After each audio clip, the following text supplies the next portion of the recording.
זה הקיץ האחרון שלי איתכם, עם הגשם הראשון אני אעלם, דמעותיי יזרמו במורד הרחובות, כמו עלה נושר ותקוות רחוקות. אני איש של חורף בין אלפי אנשי ים, אך בחורף הזה כבר לא אהיה קיים.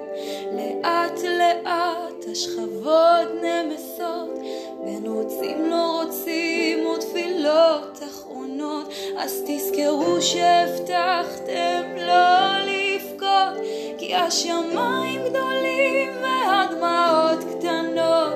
תעצמו את העיניים כל גשם ראשון ותחשבו